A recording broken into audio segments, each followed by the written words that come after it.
कहने को तो तुम मुझसे प्यार करते हो, पर उस प्यार का क्या फायदा अगर तुम्हें मुझ पर विश्वास ही नहीं।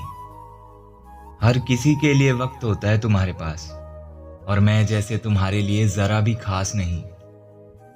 ये मत पहनो, वो मत करो, ना जाने कितनी चीजों से मुझे रोकते हो।